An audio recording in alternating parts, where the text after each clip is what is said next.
আল্লাহ, আমার জ্যাঠাকে জান্নাত দাও, আমার চাচাকে জান্নাত দাও, আমার কাকাকে জান্নাত দাও, আমার মামাকে জান্নাত দাও, আমার বন্ধুকে জান্নাত দাও, আমার দুশমনকে জান্নাত দাও, আমার শত্রুকে জান্নাত দাও, আমার বদনামকারীকে জান্নাত দাও, আমার ধ্বংসকারীকে জান্নাত দাও, যে আমার ব্যবসায় লস করেছে আল্লাহ তাকে জান্নাত দাও, যে আমার চাকরিতে পিন লাগাইছে তাকে জান্নাত দাও, যে আমার বিয়ে ভেঙে দিয়েছে তাকে জান্নাত দাও, যে আমার সমস্যা করেছে তাকে জান্নাত দাও।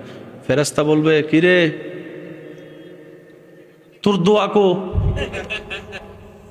নিজের দোয়া কই? রব বলবে, ফেরেশতা আমার বান্দাকে ডিস্টার্ব করিস না, সে বুঝে গিয়েছে আমি কোন ধরনের বান্দাকে জান্নাত দিই, সেজন্য সে এইভাবে দোয়া করতে আছে, সে দোয়া করতে আছে। এবার রসুলের হাদিস এই জায়গায় ফিট করেন।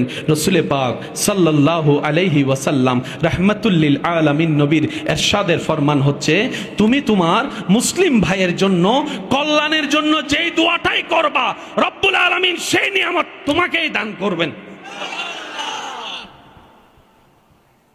খাওয়াইলে ভাত চাউল কমে, খাইলে ভাত চাউল, বলেন না, খাইলে ভাত চাউল, দিলে টাকা, দিলে টাকা, দিলে টাকা, ওমা বারে কইলেন যে কন না কি দান করলে পারে, সুবহানাল্লাহ কোন। এই প্যাঁচগুলা যদি আমরা বুঝে ফেলি, কঠিন অঙ্ক সহজ। এখানে অনেক যুবক ভাই এমন আছেন, গণিত পরীক্ষার আগের দিন রাত্রে যাই নামাজে বসে বসে আল্লাহ রে আল্লাহ, আল্লাহ একটু ফাঁস করে দাও, এই যে কথা বলে না, কথা বলে না, ঠিক কিনা, আল্লাহ একটু পাস করে দাও, জীবনে আর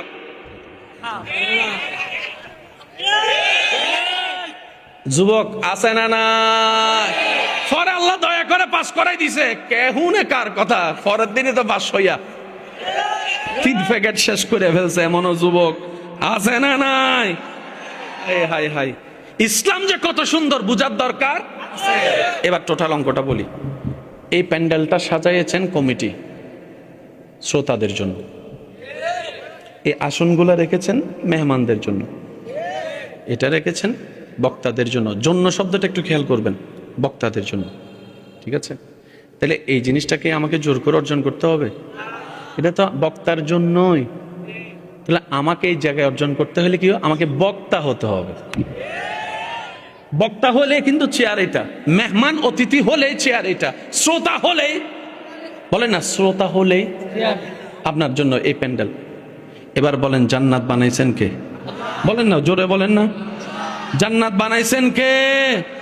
আল্লাহ জান্নাত বানাইছেন গরুর জন্য, ছাগলের জন্য, হাঁসের জন্য, মুরগির জন্য, ফেরেশতার জন্য।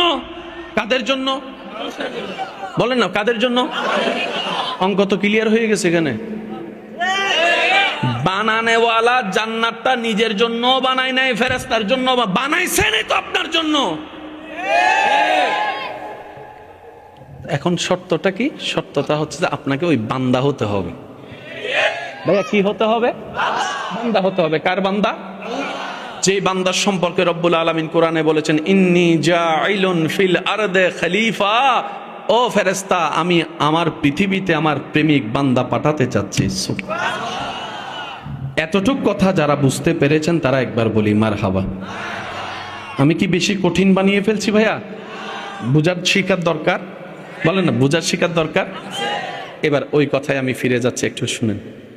বানানেওয়ালা জান্নাতটা আপনার জন্য বানাইছেন, আপনাকেই দিবে। উনি নিজে থাকবে না তো সেখানে, আপনাকেই রাখবেন। এবার বলেন, ওই জান্নাত এখনো আছে না নাই? বুঝে বুঝে উত্তর দেন, আছে না নাই? জান্নাতের হুর, গিলমা, ফল ফলাদি সুন্দর সব আছে না নাই?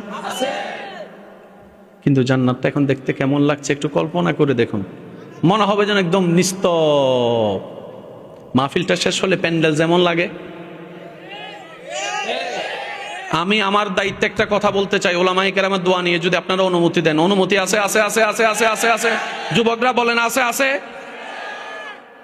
জান্নাত এখনো পর্যন্ত আছে। আপনি মনে করছেন জান্নাতে যেই দিন যাবেন সেদিন আপনার ঈদ হবে? নয় নয় নয়, যেদিন আপনি যাবেন সেদিন জান্নাতের ঈদ হবে। বুঝছেন কথা? আপনার ঈদ আর জান্নাতের ঈদ বেশ কম আছে। আপনি চাচ্ছেন জান্নাতকে, জান্নাতে চাচ্ছে আপনাকে। সুবহানাল্লাহ কয় না?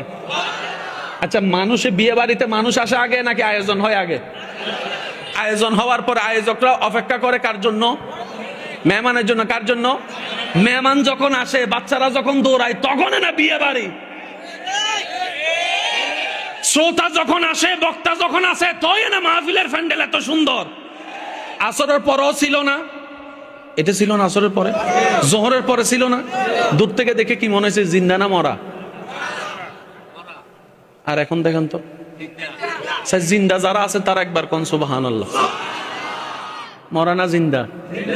আপনি যেদিন জান্নাতে যাবেন সেদিন জান্নাতের ঈদ হবে।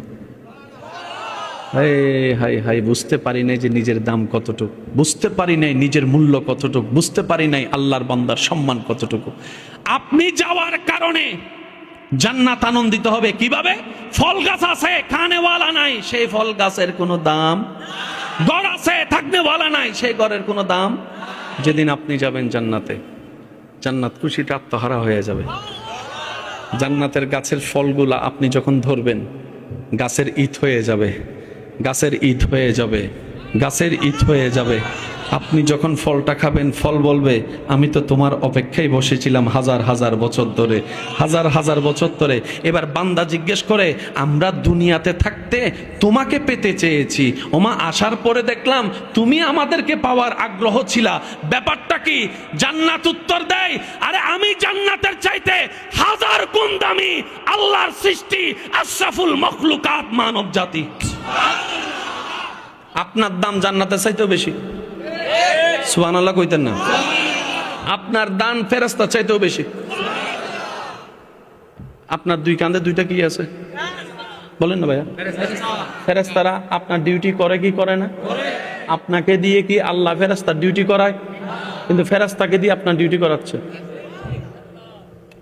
আমি কিচ্ছু কইতাম না আপনাদেরকে, কইলে একদম আস্তে করে একবার কোন তো সুবহানাল্লাহ। আল্লাহ আপনাকে দিয়ে ফেরেশতার ডিউটি করায় নাই। আপনার সম্মানটা আপনি বুঝেন, এটা বুঝতে পারলে গাছতলায় যাই আর কথা কয় না, কথা কয় না। এটা বুঝতে পারলে গার্লস স্কুলের সামনে যাইয়া হুন্ডা ব ব করার দরকার হবে না। এটা বুঝতে পারলে মেয়েদের পিছনে পুরুষ হয়ে বেইজ্জতির মতো লজ্জাহীনতা ফেলে ঘুরতে দরকার হবে না। এমন পুরুষ হবেন আর রিজালু কাওয়ামুনা আলান নিসা হয়ে যাবেন। সুবহান।